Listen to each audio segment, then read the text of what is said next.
વાઘોડિયા તાલુકાના કાશીપુરા ગામ પાસે આવેલી NH infra product private limited company દ્વારા ખુલ્લામાં કેમિકલવાળો સિમેન્ટ પાવડરવાળું પાણી છોડવામાં આવતા કાશીપુરા ગામના લોકોના આક્ષેપો. કાશીપુરા ગામના ખેડૂતોના ખેતરમાં કેમિકલવાળું પાણી ફરી વળતા ઊભા પાકને નુકસાન તેમજ ખેડૂતોના શરીર પર નુકસાન થવા પામ્યું છે. NH infra product private limited કંપનીમાં આવતી ટ્રકોના કારણે રોડ પર ખાડા પડી જતા રોડ પરથી પસાર થતા ગામના લોકો હેરાન પરેશાન.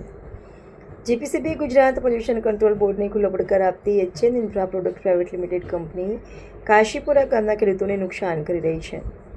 કાશીપુરા ગામના લોકોએ આ બાબતે તંત્રને પણ રજૂઆત કરી છે, છતાં કંપની પર કાર્યવાહી કરી અને કેમિકલ બંધ કરવામાં આવશે. કાશીપુરા ગામના લોકોની માંગણી કરી રહ્યા છે કે તૂટેલો રોડ નવો બનાવી આપવામાં આવે અને પાવડરનું કેમિકલવાળું પાણી છોડવાનું બંધ કરવામાં આવે.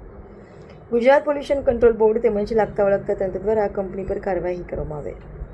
કાશીપુરા ગામના લોકો દ્વારા NH infra product private limited કંપનીના માલિકને રજૂઆત કરતા કંપની માલિકે નવો રોડ બનાવી આપવાની તેમજ કેમિકલવાળું પાણી બંધ કરવાની બાંયધરી કંપની માલિક દ્વારા આપવામાં આવી. Bureau report Pradeep Baria, cameraman Anil Baria, Waghodia. Kashipura ગામના લોકોની રોડની માંગણી છે અને ખેતરમાં કઈ કેમિકલ જાય છે અને એ પ્રકારની આક્ષેપો છે આપણા કંપની પર. તો એ આક્ષેપોને આપણે કરવા તૈયાર છીએ. 10 થી 15 દિવસમાં આરસી રોડ આપણે કરી આપશું અને જે પાણીનો નિકાલ થાય છે એનો પણ એક આપણે સોસાડો કરીને અને એની અંદર પાણીનો નિકાલ કરી નાખશું. સાહેબ, જે ઓવરલોડ ગાડીઓ આવે છે એના કારણે કંઈક અકસ્માત થતા હોય અને ઓવર સ્પીડમાં ગાડી ચલાવતા હોય તો આપણે પણ આપણા ડ્રાઈવરને કહેવું જોઈએ. પણ સાહેબ, અહીંયા એવું છે કે ઓવર સ્પીડનો કોઈ મતલબ જ નથી, કારણ કે 1 કિલોમીટરનો રસ્તો છે, 20 ફૂટનો રસ્તો છે, એમાં ઓવર સ્પીડ કોઈ ગાડી જતી જ ન હોય. તો સાહેબ, સાંકડો રોડ હોવાના કારણે આ પ્રકારના ઘટના બનતી હોય. રોડ સાંકડાના હોવાના હિસાબે એવું થાય કે ગાડીને સામે બાઇક બે ભેગું થાય તો બે એક સાથે નીકળી શકે એવું શક્યતા નથી. સાહેબ, 10 દિવસની અંદર આ રોડ બનશે એ કોઈ જવાબદારી કંપની આ ગામ લોકો કહી રહ્યા છે. 10 થી 15 દિવસમાં મારે મંત્રી હારે વાત થઈ ગઈ છે, એમને મને 2 દિવસનો ટાઈમ આપ્યો છે. કઈ વાંધો નહીં, 10 થી 15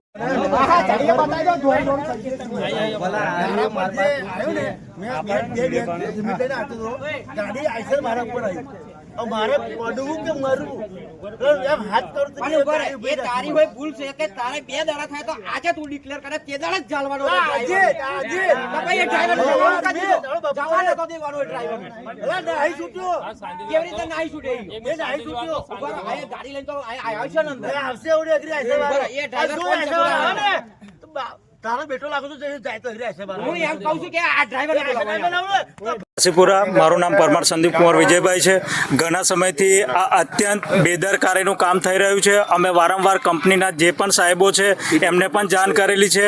ઘણીવાર અમે પંચાયતમાં પણ જાણ કરેલી છે. ગામના લોકો સાથે મળીને અમે આ કામ જેટલી વહેલી તકે થાય એટલી તકે કરવું જોઈએ અને આ લોકો વારંવાર આવે છે, એ લોકોની નજર સમક્ષ દેખાય છે, તેમ છતાં આ લોકો કામ કરવા તૈયાર નથી.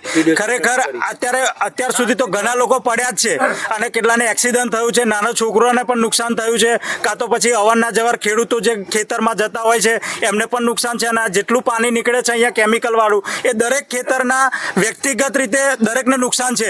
પણ અત્યાર સુધી કોઈ દરેક જણનો અવાજ દબાવવામાં જ આવતો હતો, પણ અત્યારે જેટલા લોકો અમે ભેગા થયા છે તો વહેલી તકે આનું નિરાકરણ લાવે અને જો નિરાકરણ નહીં આવે તો અમે કંપનીના સાહેબશ્રીને પણ વિનંતી કરીએ અને ગુતાલ ગ્રામ પંચાયતની અંદર સરપંચને પણ જાણ કરીએ છીએ કે આ વહેલી તકે 10 દિવસ કાં તો 5 દિવસ અમે આપીએ છીએ. વહેલી તકે રસ્તો પણ બનવો જોઈએ અને એ પણ વ્યવસ્થિત રીતે બનવું જોઈએ. એવું નહીં કે એની અંદર પણ ઘણા લોકો લોચા લાપસી કરીને રોડ ખાલી કહેવા પૂરતો નહીં. અત્યારે આ લોકોએ છારું નખાયું છે પણ છારું પણ બેદરકારી રીતે નાખ્યું છે.